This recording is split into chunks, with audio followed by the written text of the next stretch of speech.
किसी भी चीज़ से असहमत हों सरकार की नीतियों से, तो हम सड़क पे आकर के अपना संघर्ष कर सकते हैं, अपने हक की लड़ाई लड़ सकते हैं। लेकिन केंद्र सरकार के लोगों के कान पे जूं तक नहीं रेंग रही है कि मैं अपनी शराफत किसके सहारे छोड़ दूं, चारों ओर बेईमान खड़े हैं। ये मेरा हिंदुस्तान, ये मेरा देश किस तरफ बढ़ रहा है।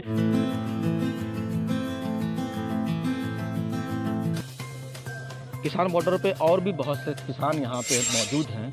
आइए इनसे हम जानने की कोशिश करते हैं कि कल जो मोदी जी ने गुरुद्वारा में पहुंचकर माथा टेका, क्या वो माथा टेकना इस बात का सबूत था कि वो किसान के साथ है? अगर हैं तो फिर वो इस कानून को वापस लेने की क्यों नहीं सोच रहे? आइए इनसे जानने की कोशिश करते हैं। सर, कल मोदी जी पूरे दिन मीडिया में छाए रहे और ये देखा गया कि वो माथा टेक रहे हैं वहाँ और मुलाकात भी कर रहे हैं जो वहाँ थे मौजूद उनसे।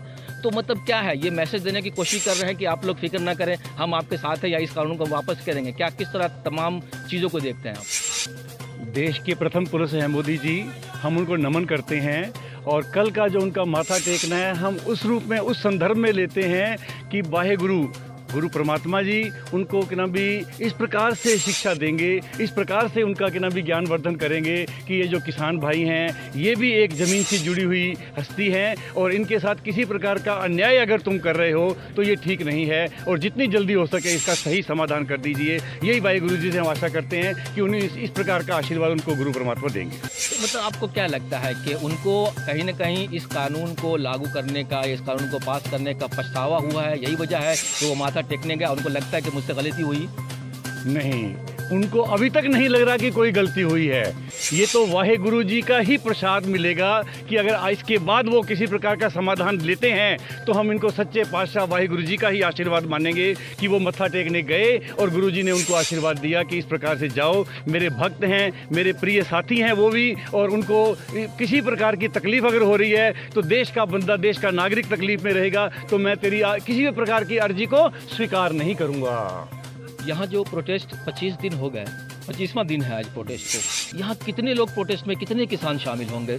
एक संख्या बता सकते हैं कुछ? मैं तो इनको लाखों की संख्या बता रहा हूँ, लेकिन मुझे अफसोस है, हम खुशी इस बात की है कि देश में लोकतंत्र है।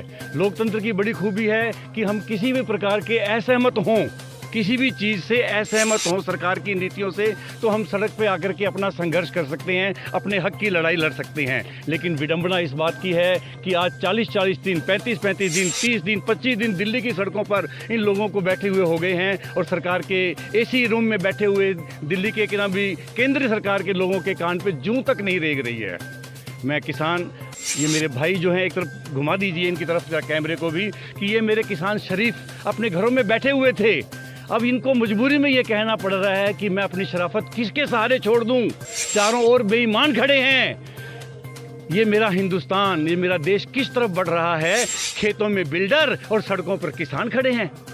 ये पोजीशन हुई पड़ी आज इन किसानों की। आपको याद हो तो 2-3 दिन पहले की बात है, रागिनी तिवारी, जो दिल्ली दंगा हुआ था उसमें भी उसका नाम आया था और उन्होंने बहुत सारे कमेंट्स किया था जो सीए का प्रोटेस्ट चल रहा था। और 2-3 दिन पहले भी उन्होंने ये कहा कि अगर ये प्रोटेस्ट नहीं हटता है तो इसका अंजाम बहुत बुरा होगा, वैसा ही होगा जैसे जाफराबाद में हुआ था।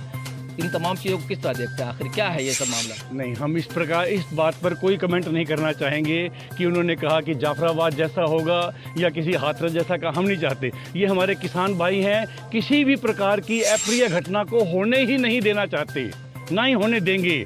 ये इनका दृढ़ संकल्प है। हम देख रहे हैं कि किसी भी प्रकार के राजनीतिक मंच को ये मंच साझा करने नहीं देते हैं। ये बहुत बड़ी बात है। आज 25 दिन हो गए हैं, हमने किसी भी प्रकार की अप्रिय घटना नहीं देखी है। आपको नहीं लगता कि इस किस्म की बातें करने के बाद यहाँ का माहौल ख़राब करने की कोशिश की जा रही है? ऐसे में सरकार को इस पर लगाम कसना चाहिए, नहीं लगता आपको?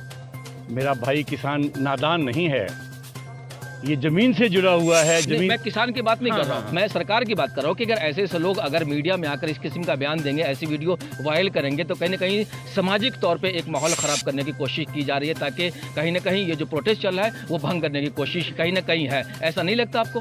मैं मेरे इन भाइयों की आवाज़ बनकर के कहना चाहूँगा कि बख्श दिए जाते हैं वो शख्स जिनकी किस्मत ख़राब होती है, हरगिज़ नहीं बख्शे जाएंगे जिनकी नीयत ख़राब होती है। अगर इन नेताओं की नीयत ख़राब है तो ये लोग आने वाले समय के अंदर उसको बिल्कुल नेस्तनाबूद करने के लिए भी तैयार रहेंगे। मैं नेता से हट के खासतौर पर मैं फोकस कर रहा हूँ रागिनी तिवारी ने जो ऐसा बयान दिया है, बाकी किसी नेता ने ऐसा बयान नहीं दिया है। ये उनका बयान है, रागिनी जी का, जो बिहार की रहने वाली है, उनका बयान है कि भाई अगर ये नहीं हटा तो फिर इसका अंजाम बहुत बुरा होगा। इस पे क्या प्रतिक्रिया आप देते हैं? छोटी सी बात पर आप एक मीडिया इतना उसको तूल दे रहा है, रागिनी की क्या आप उसको मानते हैं? हम किसानों की बात करेंगे आज, इनके संघर्ष की बात करना चाहते हैं। अगर उसने किसी प्रकार की बात की है, मेरे किसी किसान भाई ने उसका समर्थन किया हो तो बताइए आप, फिर उसको हम किनारे कर सकते हैं।